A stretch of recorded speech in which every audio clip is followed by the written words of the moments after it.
बोला कुंडलिक वरदेव हरी विठ्ठल. श्री ज्ञानदेव तुकाराम. पंढरीनाथ भगवान की जय. माऊली ज्ञानेश्वर महाराज की जय. जगद्गुरु तुकाराम महाराज की जय. ज्ञानेश्वरीचा अध्याय 10. हे अध्याय 10चे आपले वाचन आणि निरूपण पूर्ण झालेले आहे. आता आज आपण ज्ञानेश्वरीचा अध्याय 11वा चालू करणार आहोत. पण ज्ञानेश्वरीचा अध्याय 11वा समजून घेण्याच्या अगोदर या 10व्या अध्यायामध्ये काय झालेले आहे, 10वा अध्याय नेमकं काय आहे, त्यात भगवंताने अर्जुनास काय ज्ञान दिलेले आहे, काय उपदेश केलेला आहे, हे सर्व पर्यंत आपण थोडक्यात समजून घेऊ आणि मग 11वा भाग आपण बघूया, 11वा अध्याय आपण बघूयात. हा जो अध्याय 10 आहे याला विभूती योग म्हणतात. या अध्यायामध्ये भगवान श्रीकृष्णाने अर्जुनास उपदेश करताना भगवंताच्या पृथ्वीवरील खुणा किंवा भगवंत कशा कशात वास करतो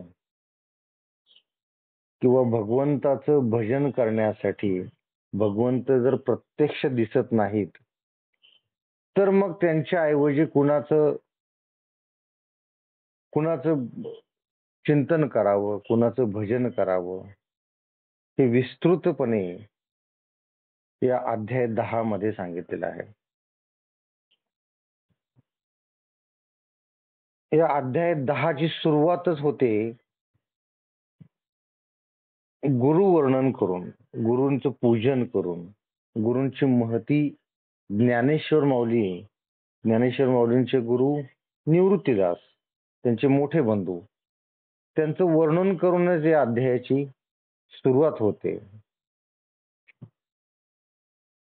सुरुवात कशी झाली बघा, की हे गुरु म्हणजे हे गुरु निर्मल अशा ब्रह्मज्ञानाचा बोध करण्यास चतुर, विद्यारूप कमलाला विकसित करणारा आणि परावाणीच्या अर्थरूप स्त्रीशी विलास करणारा असा जो तू, तुला नमस्कार असो. गुरुचं वर्णन करून त्यांना नमस्कार करून या अध्यायाची सुरुवात ज्ञानेश्वर माऊली करतात. पुढे काय म्हणतात बघा, संसार रूप अंधकाराचा प्रकाश ज्ञानाचा नाश करण्यात सूर्याप्रमाणे अतिसामर्थ्यवान व तारुण्यभरात असणाऱ्या सूर्यव्यवस्थेशी विलास करणारा असा जो तू, त्या तुला नमस्कार. किती सुंदर वर्णन केलंय बघा गुरुचं. सर्व जगाचे पालन करणारा कल्याण रूप रत्नाचा ठेवा, सज्जन रूप वनात चंदनासारखा श्रेष्ठ आणि ज्याचे स्वरूप आराधन करण्यास योग्य असा जो तू, त्या तुला नमस्कार असो. भक्तांच्या चित्तरूप चतुर पक्षास चंद्रासारखा, ब्रह्मानंद रूप अनुभवाचा राजा, श्रुतींच्या ज्ञानाचा समुद्र आणि मदनाचा नाश करणारा असा जो तू, त्या तुला नमस्कार असो. भावयुक्त ज्ञानांच्या भजनास पात्र, संसार रूप हत्तीचे गंडस्थळ फोडणारा व जगाच्या उत्पत्तीचे स्थान अशा तुझप्रत नमस्कार असो.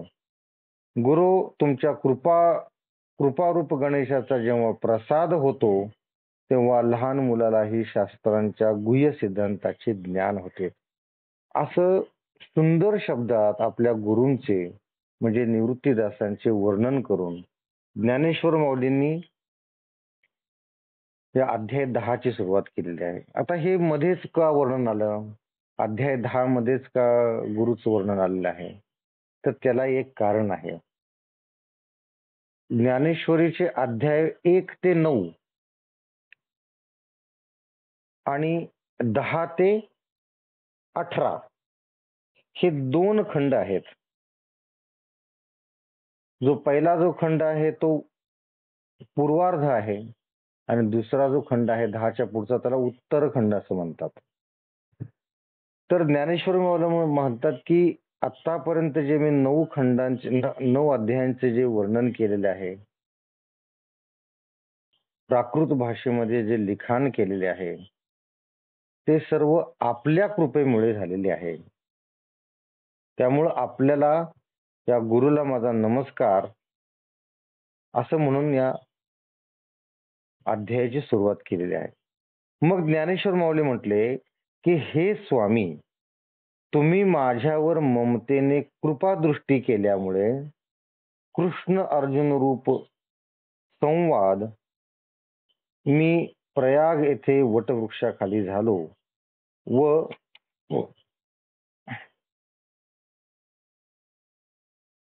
तर हा जो संवाद आहे तो मी ओवी रूपानं वर्णन करावी अशी मला तुम्ही जी शक्ती दिली, त्यामुळं मी तुम्हाला नमस्कार करतो.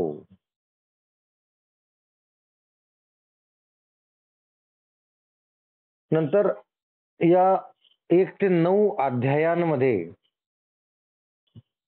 कशा कशाचं वर्णन आलेलं आहे, काय आहे ते 9 अध्याय, प्रत्येक अध्यायात काय काय आलेलं आहे याचं वर्णन आलेलं आहे. की पहिल्या अध्यायात आप्तस्वकीयांबरोबर युद्ध करणारे अयोग्य आहे असे वाटल्यामुळे अर्जुनास खेद उत्पन्न झाला. दुसऱ्या अध्यायात योग स्पष्ट सांगितला आहे, परंतु त्यात ज्ञानयोग व कर्मयोग असे भेद दाखवलेले आहेत. तिसऱ्या अध्यायात केवळ कर्मच प्रतिपादन केले आहे. तेच कर्म चौथ्या अध्यायात ज्ञानासह प्रकट केले आहे व 5व्यात योग तत्वास आरंभ केला आहे. तेच योग तत्व 6व्या अध्यायात आसन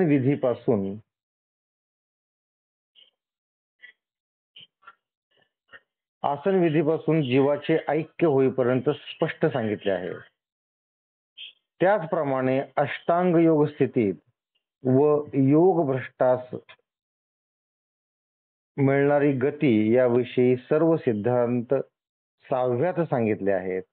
आणि नंतर 7व्या अध्यायात आरंभी प्रकृतीचा उपक्रम व परिहार सांगून नंतर ईश्वराचे भजन करणाऱ्या 4 प्रकारच्या भक्तांची म्हणजे आर्त, जिज्ञासू, अर्थार्थी व ज्ञानी यांचे वर्णन केलेले आहे.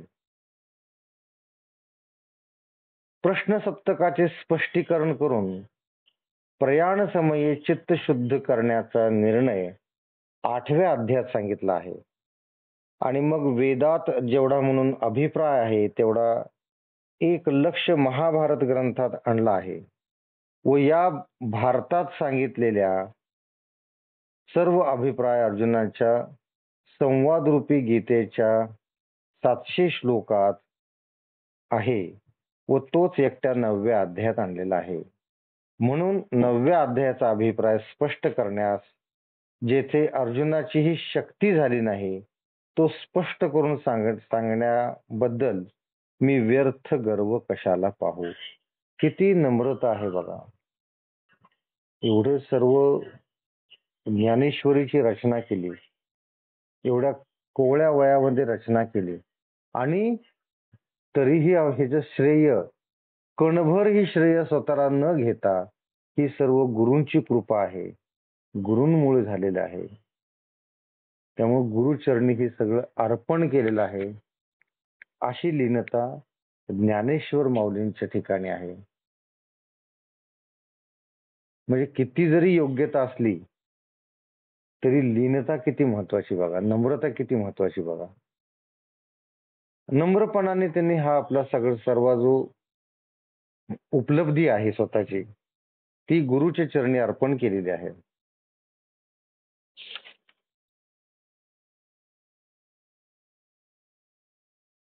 आता हे सुरुवातीला वर्णन केल्यानंतर भगवान आणि अर्जुनाचा संवाद चालूच आहे. तर भगवान काय म्हणतात हे महाभाऊ म्हणजे हे अर्जुना, पुन्हा माझे परम वचन ऐक.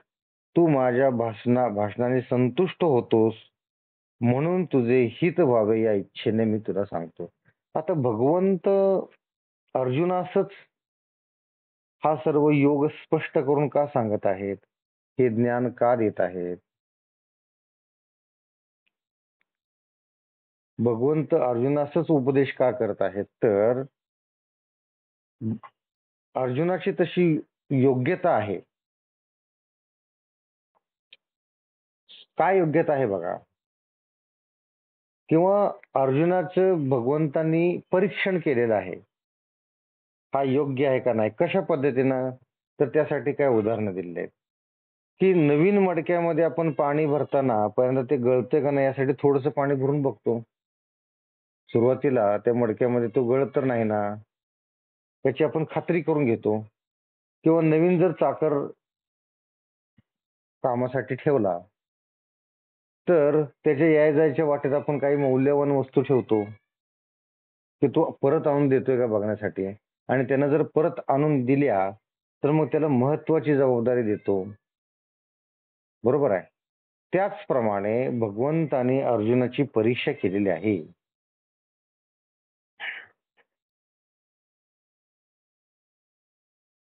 आणि म्हणूनच भगवंत अर्जुनास हे ज्ञान सांगत आहेत.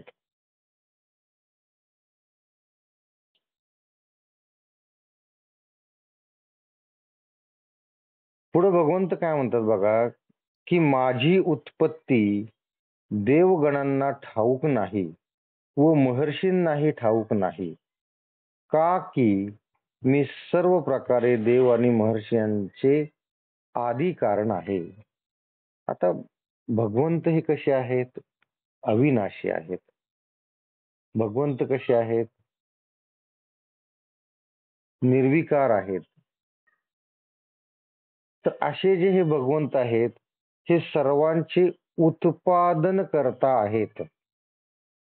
म्हणजे हे जे सर्व देव आहेत, ही सृष्टी आहे, हे सर्व भगवंतापासून तयार झालेलं आहे. त्यामुळं हे जे देवगण आहेत किंवा हे जे महर्षी आहेत त्यांना माझी उत्पत्ती माहीत नाही. कारण त्या सर्वांचं आदी किरण मी आहे. माझ्यापासून हे सगळे तयार झालेले आहे. जो मला उत्पन्न न होणारा अनादी व सर्व लोकांच्या अधिपती असे जाणतो, तो मनुष्यामध्ये ज्ञानी होऊन पापांपासून मुक्त होतो. भगवंत काय म्हणतात, हे जे ज्ञान आहे हे तुम्ही समजून घ्या की काय, की जो मला उत्पन्न न होणारा व अनादी व सर्व लोकांचा अधिपती आहे असा जो जाणतो तोच सर्व पापांपासून मुक्त होतो. म्हणजे भगवंताचं स्वरूप जो जाणतो तो सर्व पापांपासून मुक्त होतो, असा याचा अर्थ आहे. तर असा जो ज्ञानी आहे त्याला परीस म्हटलेलं आहे त्यांनी, किंवा सर्व रसात जसे अमृत असते तसं त्याला अमृत म्हणलेलं आहे. ज्ञानाची केवळ मूर्ती म्हटलेलं आहे आणि मनुष्यातील माझा अंश आहे असं म्हटलेलं आहे. नंतर काय? बुद्धी, ज्ञान, संमोहन, क्षमा, सत्य, दम, शम, सुख, दुःख, उत्पत्ती, विनाश, भय, अभय, अहिंसा, समता, संतोष, तप, ज्ञान, दान, यश व अपयश हे निरनिराळ्या प्रकारचे प्राण्यांचे विकार माझ्यापासून होतात असं भगवंत सांगतात. हे जे सर्व विकार आहेत म्हणजे हे जे सगळे सर्व भाव आहेत हे सर्व भाव भगवंतापासून प्राण्यात आलेले आहेत. नंतर भगवंतापासून अजून काय आहे की अजून प्राचीन म्हणजे कश्यपादिकेवरून 7 महर्षी आणि 4 मनु हे माझ्या सामर्थ्याने युक्त असे माझ्या मनापासून उत्पन्न झाले व त्याच्यापासून या सर्व जगातील लोकांची उत्पत्ती झालेली आहे. हे भगवंत सांगतात अर्जुनास की हे पहिले जे विकार सांगितलेले आहेत त्या विकारानंतर 11 जे भाव आहेत ते कुठले आहेत? तर त्यातले 7 आहेत ते महर्षी आहेत आणि 4 आहेत ते मनु आहेत. आता हे जे 7 महर्षी आणि 4 मनु जे आहेत, त्यांनी पुढे काय केलं बघा, की ते त्याप्रमाणे म्हणजे खरं तर या सगळ्याचा मुळारंभ कुठं कोणापासून आहे? भगवंतापासून आहे. सगळ्याचं मूळ कोण आहे? बीज कोण आहे? तर भगवंत आहेत. मग त्यांच्यापासून हे 7 महर्षी आणि 4 मनु उत्पन्न झाले. नंतर व त्यांच्यापासून इंद्रादी अष्ट लोकपाल उत्पन्न झाले. या 7 महर्षी आणि 4 मनुपासून इंद्रादी अष्ट लोकपाल उत्पन्न झाले व लोकपालांनी पुष्कळ प्रकारे लोक उत्पन्न केले. पुष्कळ प्रकारचे लोक उत्पन्न केले आणि त्या लोकांपासून सर्व प्राणी उत्पन्न झाले. अशी या सृष्टीची निर्मिती झालेली आहे. त्यामुळं या विश्वाचा विस्तार कोणापासून झाला? भगवंतापासून. म्हणजे या सर्वाचं मूळ बीज कोण आहे? भगवंत आहेत. हा माझा विस्तार व तो उत्पन्न करण्याचे चातुर्य जो खरोखरच जाणतो तो पूर्ण ज्ञानी आहे, यात शंका नाही. हा जो विस्तार आहे कुठला? की भगवंतापासून 7 महर्षी आणि 4 मनु उत्पन्न झाले. नंतर त्यांच्यापासून अष्ट लोकपाल उत्पन्न झाले. इंद्रादी अष्ट लोकपाल उत्पन्न झाले. त्यांच्यापासून पुष्कळ प्रकारचे लोक उत्पन्न झाले आणि त्या लोकांपासून सर्व प्राणी किंवा सृष्टीचा विस्तार झाला. हे ज्याला ज्ञान आहे, हा जो जाणतो तो पूर्ण ज्ञानी आहे, यात शंका नाही, असं भगवंत म्हणतात. मी सर्व प्रकारचा उत्पादक आहे व माझ्यापासून सर्व प्रवृत्ती होते, असे जाणून ज्ञातेजन श्रद्धायुक्त होऊन मला भजतात. आता हे सगळे ज्ञानी जे लोक आहेत ते भगवंताचं भजन करतात, भगवंताला भजतात का? तर त्यांना हे सगळं माहिती घ्या, सगळ्या सृष्टीचा उत्पादन करता भगवंत आहे. आपल्या सर्वाचं जो मूळ आहे, बीज आहे, ते म्हणजे भगवंत आहेत. हे जो जाणतो तो ज्ञानी.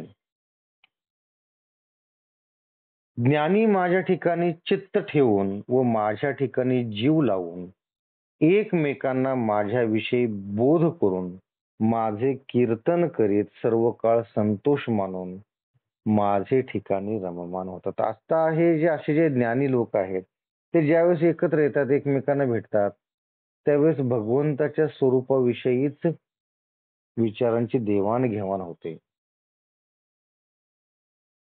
नंतर हे एकत्र आल्यानंतर संतोष पाहून मोठ्याने गर्जना करू लागतात, भगवंताचं नामस्मरण करू लागतात आणि जीवभाव व देहभाव दोन्ही हरपतात. यासाठी आपण उदाहरण बघितलं होतं, म्हणजे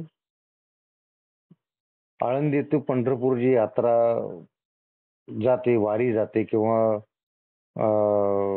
देहू पासून जी यात्रा जाते पंढरपूरला, त्या वारकऱ्यांचं आपण उदाहरण घेतलं होतं. ते सुद्धा असंच आनंदानं भगवंताचं जयघोष करत असतात, स्वतःला विसरून जातात.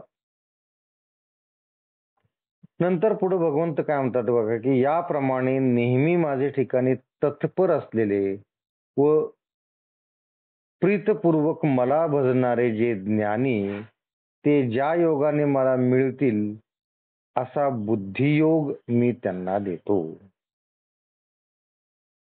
म्हणजे माझी प्राप्ती कशी व्हावी याचा मार्ग मी या ज्ञानी लोकांना सांगतो, असं भगवंत म्हणतात. आता काय की ज्यावेळेस हे ज्ञानी लोक भगवंताचं भजन करतात, पूजन करतात, भगवंताच्या प्राप्तीसाठी प्रयत्न करतात, तर त्या ठिकाणी दोन वाटा आहेत. ज्यावेळेस अशी आराधना करतात त्यावेळेस त्यांना ज्यावेळेस फलप्राप्ती होते, त्यात 2 प्रकारची फलं मिळतात किंवा त्यात ऑप्शन्स दोन प्रकारचे आहेत. एक तर आहे स्वर्ग आणि दुसरा आहे मोक्ष. म्हणजे ज्ञानी लोक आहेत, काही ज्ञानी लोक काय करतात की स्वर्गाची अपेक्षा करतात, मला स्वर्ग मिळू देत. मग स्वर्गाची अपेक्षा केल्यानंतर त्यांना स्वर्ग मिळतो, ते स्वर्गामध्ये जातात, तिथले स्वर्ग विलास सगळे उपभोगतात.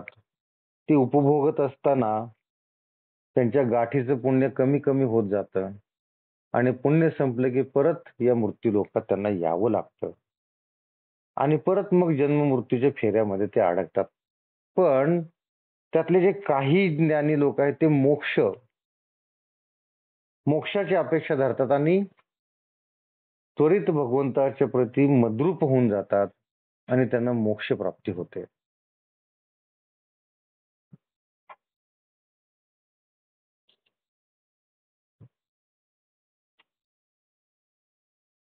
परत भगवंत काय म्हणतात बघा, की आता हे सगळं ऐकल्यानंतर अर्जुन काय म्हणतो? अर्जुन म्हणतो, देवा तुम्ही सर्वश्रेष्ठ ब्रह्म, उत्तम स्थान आणि परम पवित्र असे आहात. आपण निरंतर असणारे तेजस्वी व सर्व देवांचे आदी, न उत्पन्न होणारे व सर्व व्यापक आहात. अर्जुनाने भगवंताचं थोडक्यात स्वरूप इथं सांगितलेलं. भगवंत कसे आहेत? सर्वश्रेष्ठ ब्रह्म आहेत, उत्तम स्थान आहेत, पवित्र परम पवित्र आहेत आणि काय आहेत की तेजस्वी आहेत, सर्व देवांचं आदी स्थान आहे. देवांची निर्मिती कोणी केली? भगवंतानी केली आहे. आणि स्वतः मात्र न उत्पन्न होणारे आहेत, सर्व व्यापक आहेत, अविनाशी आहेत आणि हे असतानाच निर्विकार आहेत. आकार नाही त्यांना कुठला, दिसत नाहीयेत. त्यांना कुठला आकार नाही, उकार नाही, काही नाहीये.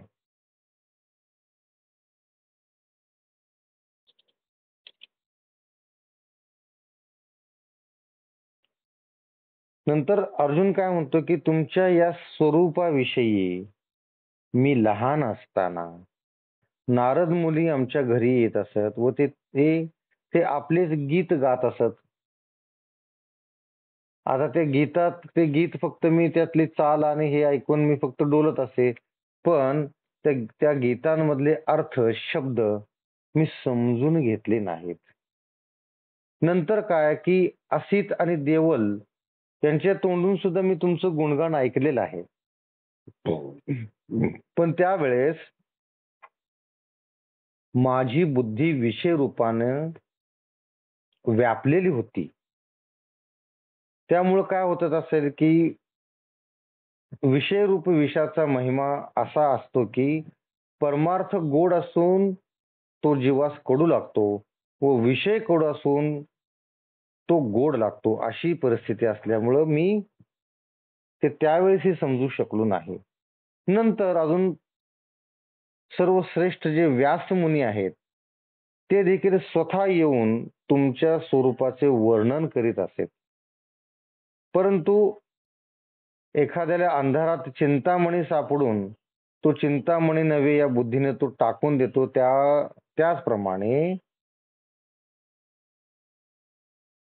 मी या सर्वांनी जरी सांगितलं तरी मी खरं स्वरूप तुमचं समजून घेऊ शकलो नाही. मग हे स्वरूप मला कसं समजलं? तर अर्जुन पुढे सांगतो की त्यानंतर तुमची माझी भेट झाली, गुरूंची भेट झाली, म्हणजे श्रीकृष्णाची भेट झाली अर्जुनाबरोबर आणि मग मला हे खरं स्वरूप लक्षात आलं भगवंताचं.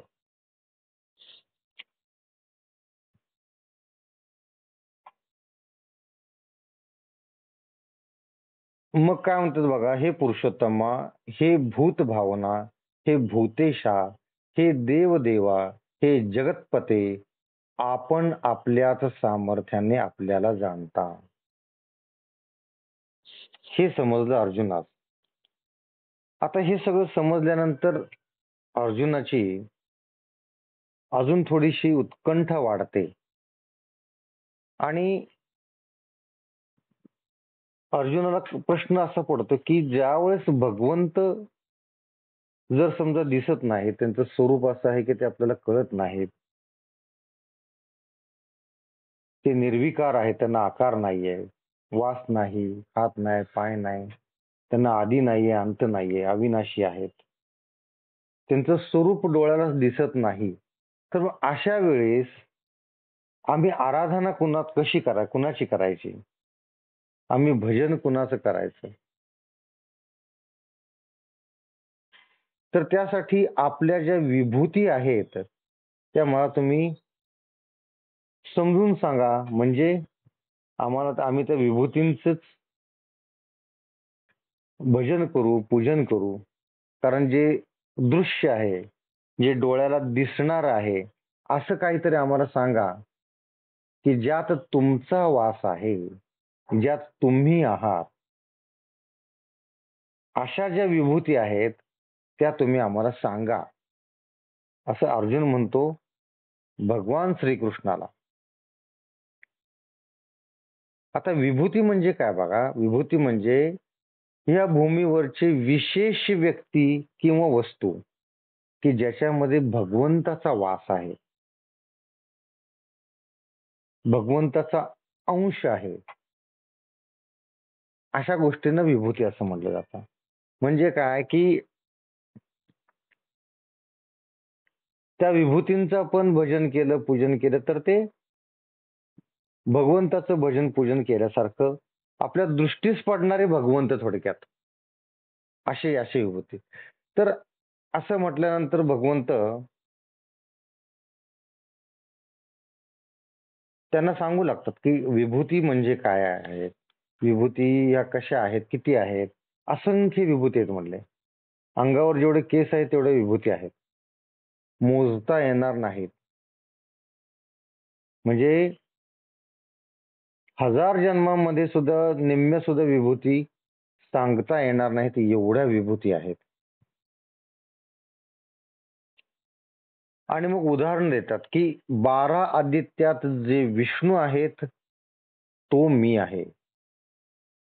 तेजस्वी वस्तूत किरणयुक्त सूर्य, तो मी आहे. म्हणून आपण काय करतो, सकाळी उठतो आणि सूर्याला अर्घ्य देतो. सूर्याच्या समोर हात जोडून उभा राहतो. का? तर सूर्य म्हणजेच भगवंत आहे. आता हे नीट लक्षात घ्या. आपण अध्याय नंबर 8 मध्ये भगवंताचं स्वरूप लक्षात घेतलेलं आहे, की भगवंत हे अविनाशी आहेत. त्यांना हात नाही, पाय नाहीये. त्यांना जात नाही, कुळ नाही. ते स्वयमेय आहेत, निराकार आहेत. त्यांना गोत्र नाही, आकार नाही. ते निरीच्छ आहेत. अजून काय आहेत? ते वस्त्ररहित आहेत.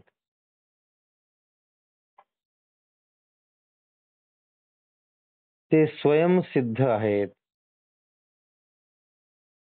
ते कर्म न करणारे आहेत. त्यांना कुठलंही कुळ नाही, जात नाही. हस्तरहित आहेत. असं जे भगवंताचं स्वरूप आहे,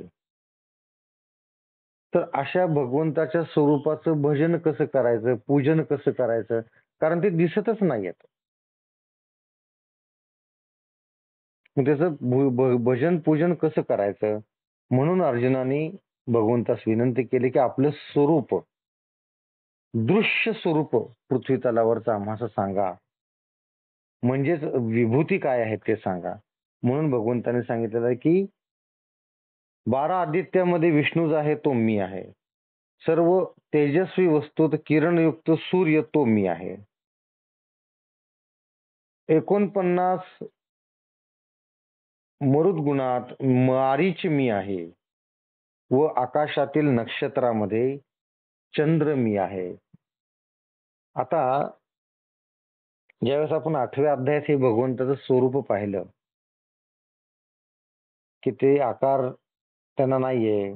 ते दृश्य स्वरूपात काहीच नाही त्यांचं. मग आपण जे 33 कोटी देवांची पूजा करतो, ती कशी करतो? ती का करतो? तर हे 33 कोटी जे देव आहेत, ते म्हणजेच भगवंताच्या सर्व विभूती आहेत.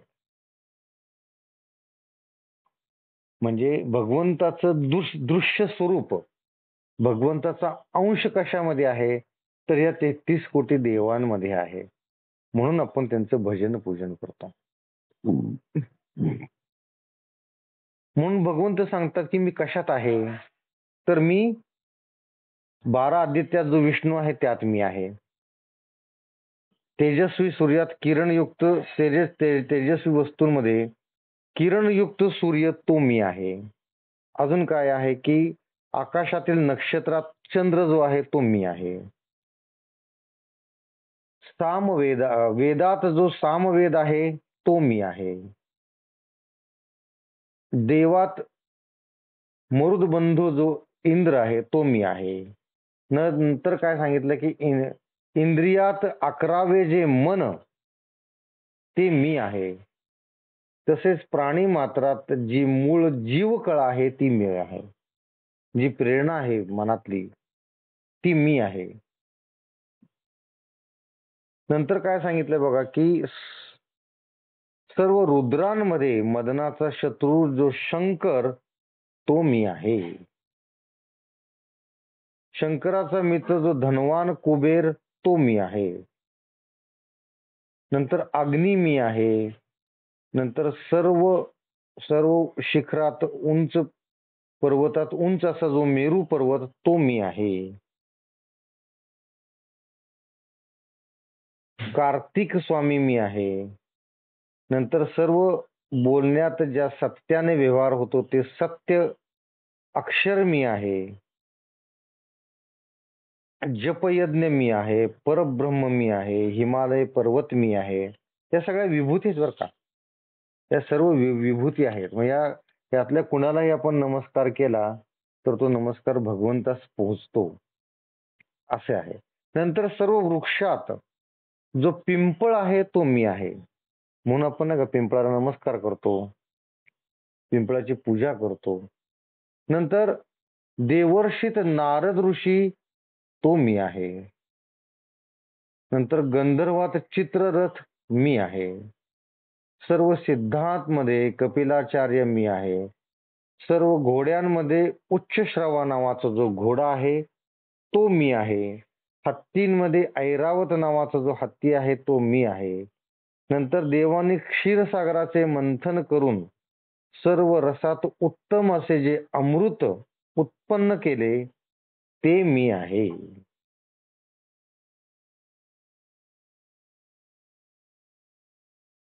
नागांमध्ये नागराज मी आहे. जलदेवतांमध्ये वरुण मी आहे.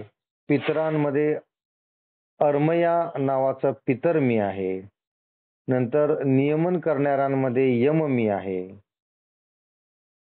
सर्पकुलाचा नायक वासुकी तो मी आहे. नागांमध्ये श्रेष्ठ जो अनंत तो मी आहे. नंतर दैत्य कुलात जन्मात आलेला प्रल्हाद नावाचा जो दैत्य आहे तो मी आहे. नंतर महाकाल मी आहे. सर्व जनावरात वाघ तो मी आहे. आणि जे भगवंताचे अवतार होऊन गेले त्यातील श्रीराम अवतार जे आहे ते मी आहेत. नंतर सर्व जलाचरात मकर तो मी आहे. नंतर नद्यांमधली मुख्य नदी जान्हवी ती मी आहे. नंतर सर्व दृश्य पदार्थांचा आदी मध्य आणि अंत, सर्व विद्यांमध्ये आत्मा काया अनात्मा अनात्म कायाचा भेद दाखवणारी जी अध्यात्म विद्या आहे ती मी आहे. त्यामुळे नंतर भगवंत काय म्हणतात की अशा माझ्या असंख्य विभूती आहेत. 1000 जन्मामध्ये निम्म्या सुद्धा पूर्ण सांगून होणार नाहीत एवढ्या विभूती आहेत. तर हे सगळं करण्यापेक्षा तू मलाच जाणले पाहिजे. या सर्वाचं मूळ मी आहे. फांद्या, फळे, फुले जर तुला पाहिजे असतील ना, तर झाडच मुळं सगट घ्यावं. म्हणजे त्या मुळाला जाऊन आपण भेटावं. आणि या सर्वाचं मूळ काय आहे, तर मी आहे. तर तू मला जाणून घे. म्हणजे तुला हे सगळं आपोआप स्पष्ट दिसेल.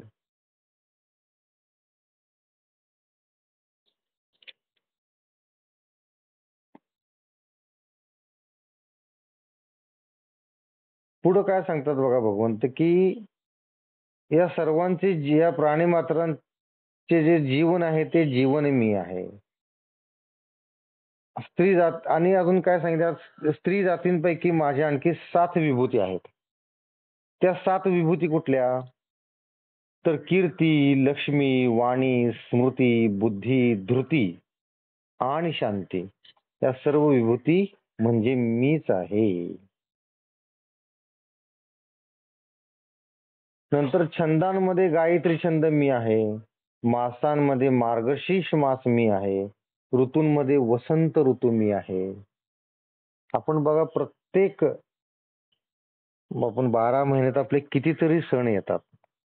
कितीतरी सणांच्या वेळेस आपण कितीतरी विभूतींचं पूजन करत असतो.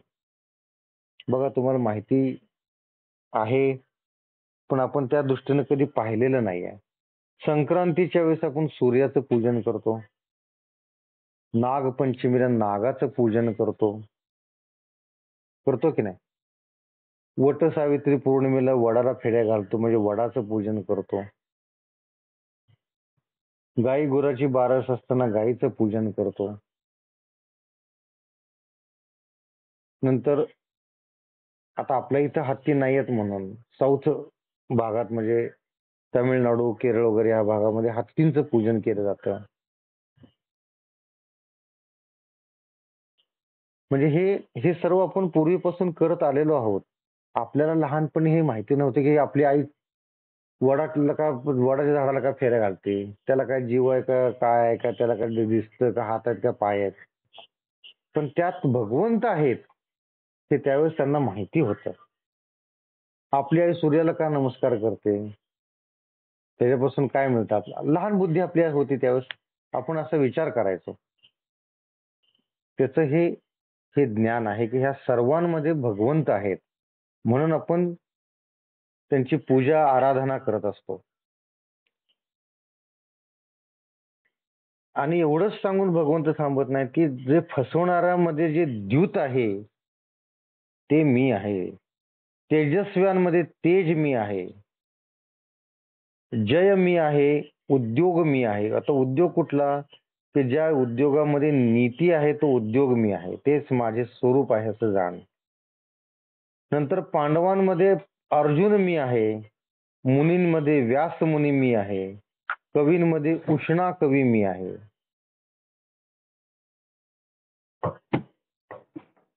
नंतर दमन करणाऱ्यामध्ये जो श्रेष्ठ दंड तो मी आहे. नंतर मुंगीपासून ब्रह्मदेवांपर्यंत सर्वांसारखे शासन करतो तो मी आहे. शास्त्रातील नीतिशास्त्र मी आहे. सर्व गोष्टीत मौन मौन जे आहे ते मी आहे. ज्ञानांच्या ठिकाणी जे ज्ञान आहे ते मी आहे. आणि एवढं सगळं सांगत असताना भगवंत म्हणतात, की आता हा विभूती विस्तार राहू देत.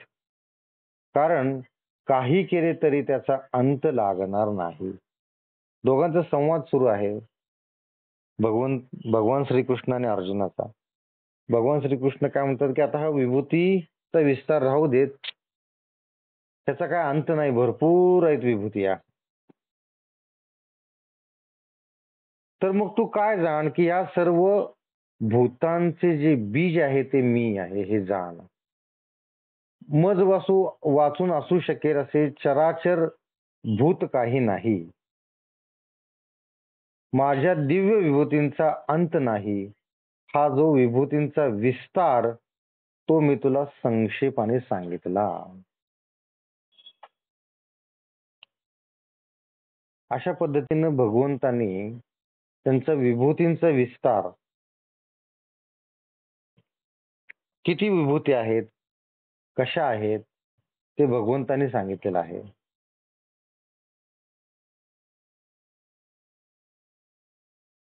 पुढे काय म्हणतात बघा, की भगवंत अर्जुनास म्हणतात, की "अर्जुना, या ज्या पुष्कळ गोष्टी तुला सांगितल्या, त्या समजून काय फल आहे?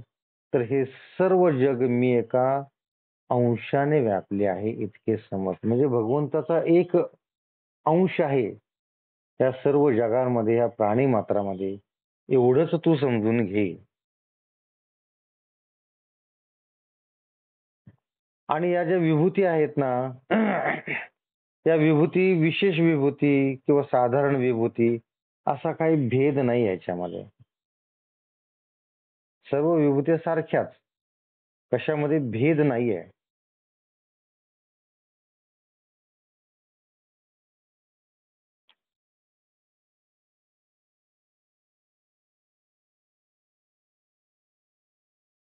तर अशा पद्धतीनं या विभूतींचं वर्णन भगवान श्रीकृष्ण अर्जुनास सांगत असताना हे सर्व त्याच्या दिव्य दृष्टीनं कोण बघत होता? संजय बघत होता. आणि हे सर्व इत्थंभूत माहिती कुरुक्षेत्रावरची सर्व घटना आपल्या दिव्य दृष्टीनं बघून संजय धृतराष्ट्रास सांगत होता. पण धृतराष्ट्रास ह्याचं काही देणं घेणं नव्हतं. काहीच नाही. तर संजय काय म्हणतो बघा, की जर आपल्याला सहजगत्या जर ज्ञान प्राप्त होत असेल तर का घेऊ नये? पण धृतराष्ट्र मात्र निर्विकार होता. त्याला काहीच याचं देणं घेणं नव्हतं. असं सांगत असताना संजय काय म्हणतो, की हा बाह्यदृष्टीने तर आंधळा आहेच आहे, पण अंतःचक्षुने सुद्धा तो आंधळा आहे.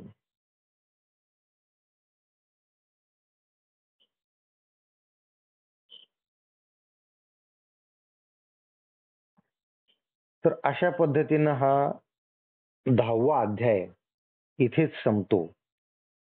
आता अध्याय नंबर 11 हा आपण उद्या चालू करणार आहोत. तर सर्वांनी डोळे मिटायचे आहेत, हात जोडायचे आहेत. सर्व विभूतींचं जे वर्णन आलेलं आहे, सर्व विभूती डोळ्यासमोर घ्यायच्या आहेत.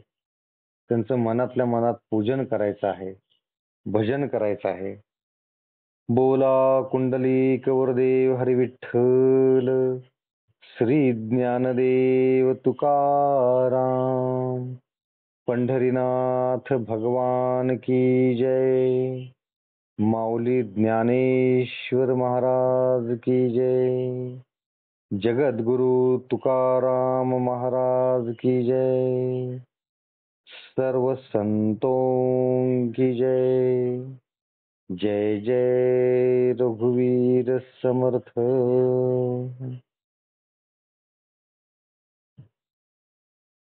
धन्यवाद.